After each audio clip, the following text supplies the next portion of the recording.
Bonjour ou bonsoir, selon l'heure à laquelle vous nous regardez. Je suis chroniqueuse audio et animatrice de podcast pour l'ODJ Média. Aujourd'hui, je vous lis fidèlement une chronique fascinante signée La Rédaction, qui nous plonge dans une rencontre inattendue, celle de l'artisanat marocain traditionnel avec les technologies numériques. Accrochez-vous, car le tapis berbère s'apprête à surfer sur le cloud. Vous pensiez que l'artisanat marocain, c'était juste des babouches, des tapis et du tas de l'acte transmis de père en fils dans les ruelles de Fès ou Marrakech? Détrompez-vous. En 2025, l'artisanat local change de visage. Et ce n'est pas une métaphore. Depuis l'annonce d'un ambitieux programme de digitalisation, le secteur se dote d'une nouvelle panoplie d'outils, plateformes électroniques d'enregistrement, marketing digital, cloud computing, et même un observatoire des exportations. Oui, vous avez bien lu. Le caftan a désormais son QR code. La rédaction ajoute que cette transformation se structure autour des coopératives, véritables actrices de ce virage numérique. À la croisée des savoir-faire ancestraux et des innovations numériques, le Maroc mise sur une transformation 2.0 de son artisanat, en particulier via les coopératives. En 2024, pas moins de 939 nouvelles coopératives ont vu le jour, et surprise, 34% d'entre elles sont dirigées par des femmes. Une dynamique qui dépasse la seule inclusion sociale, c'est un véritable levier de croissance pour l'économie solidaire. Sur le terrain, cela se traduit par des formations à la carte, souvent en ligne, des modules de gestion, et des outils de e-commerce pour vendre en ligne sans passer par des intermédiaires gourmands. Et la grande nouveauté ? L'accès à un financement plus souple, notamment pour les jeunes entrepreneurs de l'artisanat.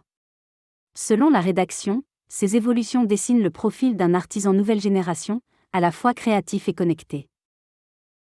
Ne vous étonnez donc plus si vous croisez dans un souk un jeune artisan qui gère sa boutique à distance via une tablette, pendant que son stock est optimisé sur le cloud. On est loin de la carte postale figée. Aujourd'hui, le savoir-faire se numérise, se valorise et s'exporte, avec un suivi des données dignes d'une PME tech. Le marketing digital, longtemps vu comme un luxe réservé aux grandes marques, devient un outil d'autonomie et de visibilité pour les artisans. Et que dire de l'Observatoire des exportations, un dispositif qui permet de repérer les tendances, anticiper les demandes internationales et adapter les productions sans perdre l'âme du produit. Cela peut sembler futuriste, mais c'est déjà en place. L'idée ? Que le Maroc ne soit plus seulement un pays de producteurs d'artisanat, mais un acteur stratégique du marché mondial des métiers d'art. La rédaction pense que cette modernisation n'est pas sans soulever de vraies interrogations sur la nature même de l'artisanat. La transition numérique du secteur soulève aussi des questions. Que devient la magie du geste quand l'algorithme prend le relais ? Le risque de standardisation guette-t-il nos traditions ? Peut-on vraiment coder la créativité d'un potier ou d'un tisserand ? Ce qui est certain, c'est que l'artisanat marocain refuse de choisir entre racines et innovation. Il trace sa propre voie, hybride, audacieuse, parfois imparfaite, mais profondément humaine. Car au fond, qu'est-ce que le digital, sinon un outil ? Et un bon outil, c'est exactement ce que sait manier un artisan marocain.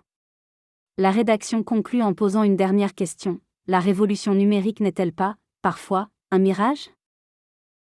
Derrière les chiffres flatteurs et les plateformes en ligne, beaucoup de coopératives restent peu équipées, isolées, voire dépassées. Le vrai défi ne serait-il pas de former durablement, d'équiper réellement et d'accompagner humainement ? Car on ne tricote pas la révolution numérique avec un simple tutoriel YouTube. Merci de nous avoir suivis dans cette chronique où j'ai fait le maximum pour respecter à la lettre les propos de la rédaction de l'ODJ Média. Une chronique entre tradition et transformation numérique, où le tapis berbère, loin d'être figé, s'élève dans le cloud. On se retrouve très vite pour une nouvelle lecture fidèle et passionnée d'une prochaine chronique. D'ici là, restez connectés, mais sans perdre le fil.